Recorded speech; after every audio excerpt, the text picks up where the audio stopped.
Si después de todos los vídeos que he subido de amplificación todavía sigues teniendo dudas, este es el vídeo que te las va a resolver. Los circuitos amplificadores pueden ser de varios tipos: de emisor común, de base común, de colector común, diferencial o de acoplamiento directo.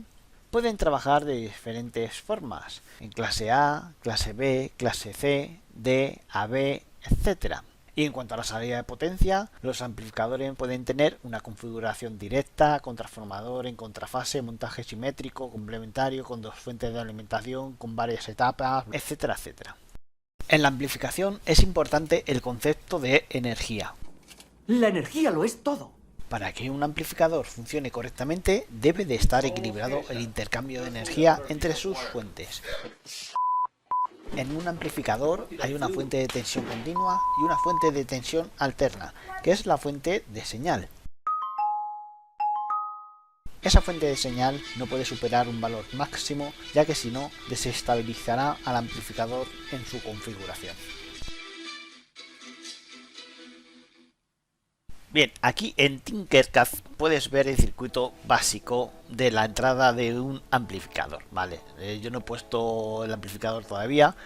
Puedes ver el divisor de tensión formado por una resistencia de 10 kiloohmios y 2,2 kiloohmios, y aquí tengo el transistor, ¿vale? Va a ser un transistor NPN BC547. Este transistor va a ir conectado aquí, directamente entre la base. El emisor va a ir directamente conectado a masa y el colector a positivo a través de la resistencia de colector. Como quiero que la fuente de señal simule más o menos una fuente de señal real, voy a configurarla a una frecuencia de 8 kHz, ¿vale? Pues son 8000 Hz. Un voltaje, le voy a poner una unidad de voltaje de amplitud de 50 milivoltios, es decir 0,05.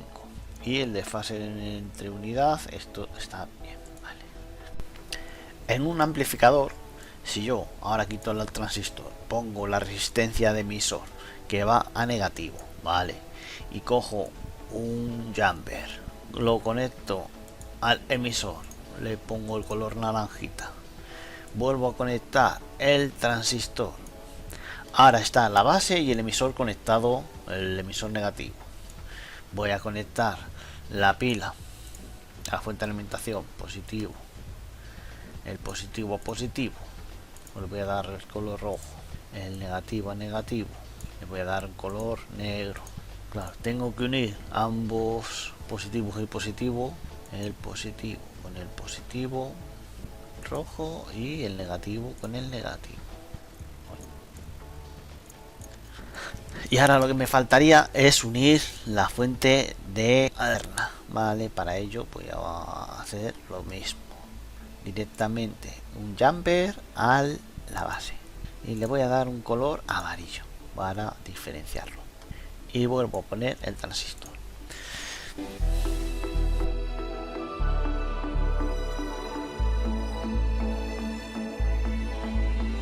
Teniendo todo esto en cuenta, vamos a ver qué es lo que necesitas para desarrollar correctamente tu amplificador.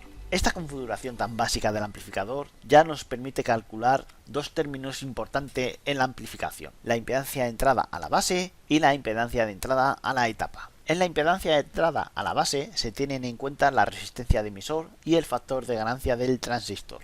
Este factor lo podemos ver desde la hoja de características del transistor. Para que un amplificador sea estable, la resistencia de dicha impedancia en relación con el divisor de tensión deberá ser por lo menos 100 veces mayor la resistencia Thevenin del mismo, según la ley de la máxima transferencia de energía.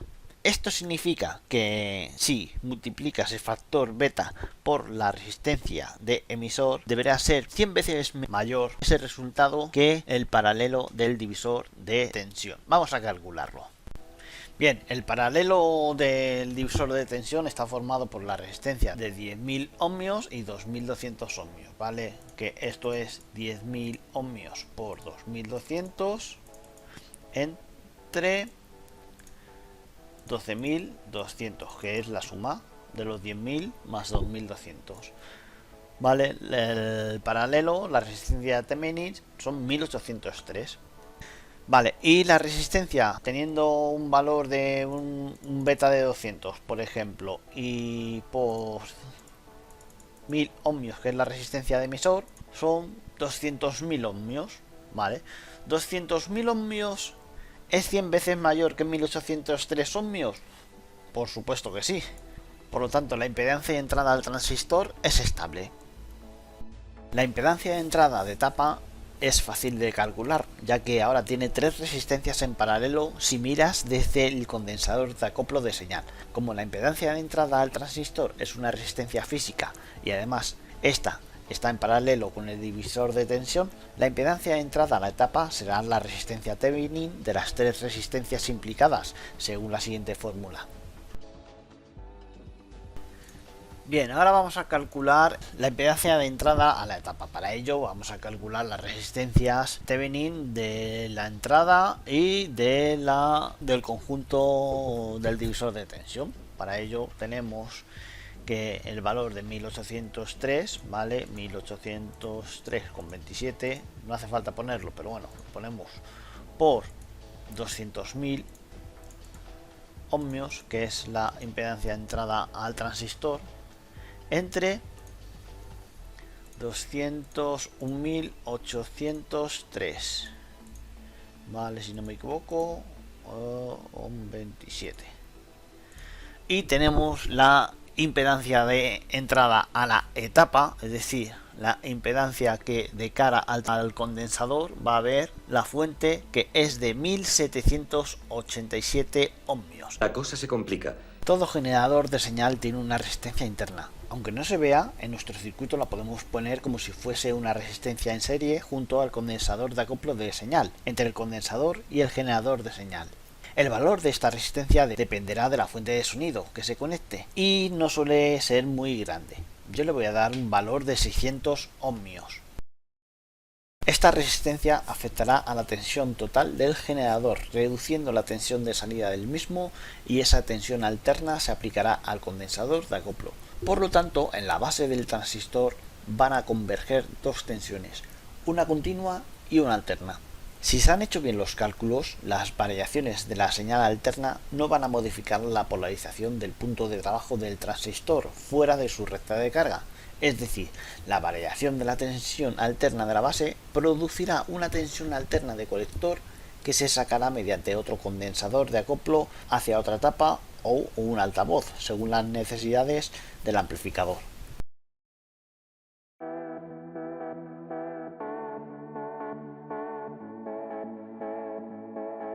Teniendo los valores de la impedancia de la etapa, la tensión de la señal y la resistencia de la fuente de la señal, podemos calcular la tensión de la señal que va a entrar en el amplificador de acuerdo a la fórmula siguiente, en la cual la tensión de entrada alterna es igual a la impedancia de entrada entre la suma de la resistencia de fuente más la impedancia de entrada, porque recuerda que para la señal tanto la fuente como el transistor están en serie. Por último, se multiplica el resultado de la tensión del generador pico original. Bien, vamos a calcular cuál es la tensión de entrada al amplificador. Vale, vamos a activar la simulación. Bien, tenemos la impedancia de entrada de 1787,15 ohmios, ¿vale? Y tenemos una resistencia de fuente de 600, es decir, 1787 entre 1787 más 600 ohmios, que son 2387 con 15, vale, coma 15. Esto nos da un valor de 0,748 y esto lo multiplicamos por la tensión pico, que son 0,05. Entonces la tensión de entrada a la base, la tensión que va a entrar, van a ser 0,03 voltios, es decir, 37 milivoltios de tensión alterna. Esta tensión de entrada alterna va a generar una intensidad alterna sobre la resistencia de emisor. Al ser una caída de tensión alterna que modifica la polarización del punto de trabajo, voy a cambiarle el nombre a la resistencia y la llamaré resistencia de emisor en alterna. Por el otro extremo del amplificador, en el colector, también hay una impedancia de salida, Esta impedancia está formada por la resistencia en paralelo de la resistencia de colector y la resistencia de carga. Si hago el Thevenin de ambas resistencias, obtengo una impedancia de salida del amplificador. Bien, para calcular la impedancia de salida simplemente tenemos que calcular la resistencia de colector por la resistencia de carga, es decir, hacer el Thevenin. Esto es 3600 por 10.000 entre 13.600, que es la suma de las dos resistencias, y esto nos da un valor de 2647 ohmios. Pero no quiero dejarlo aquí. Antes he dicho que la tensión del generador, la tensión de entrada, va a generar una caída de tensión en la resistencia de emisor, pero también va a generar otra caída de tensión en el diodo emisor, que es el diodo que está formado por el emisor y la base. Ese diodo emisor tiene una resistencia interna. Esa resistencia interna también la podemos calcular con esta fórmula de aquí. Esta fórmula es una fórmula que nos permite calcular la resistencia interna del diodo. Y con esta fórmula siempre va a ser eficaz. Estos son unos valores estándar que se han realizado a base de una serie de cálculos que los ingenieros han hecho y que son muy fiables. De mis cursos de electrónicas podemos calcular la fórmula completamente, la intensidad de emisor. Sabemos que VBB es igual a 1,08 menos la tensión base emisor, que es, como es un diodo de silicio, va a ser 0,7.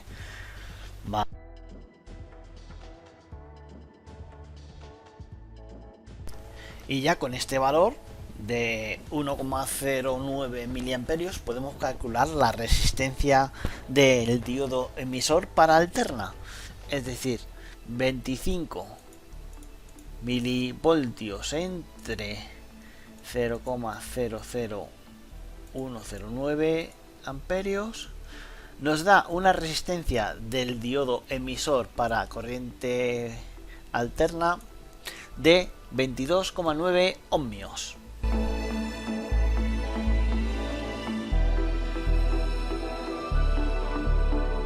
Bien, ya estamos terminando. Ya lo único que nos queda es calcular la ganancia. Ya tenemos la resistencia interna del diodo emisor, la resistencia de salida del amplificador. ¿Cómo calculamos la ganancia del amplificador? Pues es muy fácil. Dividimos la impedancia de salida por la impedancia de entrada. O lo que es lo mismo, la resistencia de impedancia de salida por la resistencia de impedancia de entrada. Es fácil, ¿no? Pues vamos a hacer. Como resistencia RC teníamos 2647,06 o 0,5 ohmios entre las 22,93 que es la resistencia del emisor para alterna, y nos da una ganancia de 115,44. Esta es la ganancia para corriente alterna, ¿vale? Es decir, la señal a la salida se va a multiplicar 115 veces. Es decir, que si tenemos a la entrada una señal de 37 milivoltios, a la salida vamos a multiplicarlo por 115, es decir, 115 por 0,037, y vamos a obtener 4,2 voltios de tensión alterna. Es una tensión pico a pico, ¿vale? Y aquí tienes el amplificador completo en una etapa. ¿Qué te parece? ¿A que no sea tan difícil? Bueno, pues ya está. Este es el amplificador en detalle.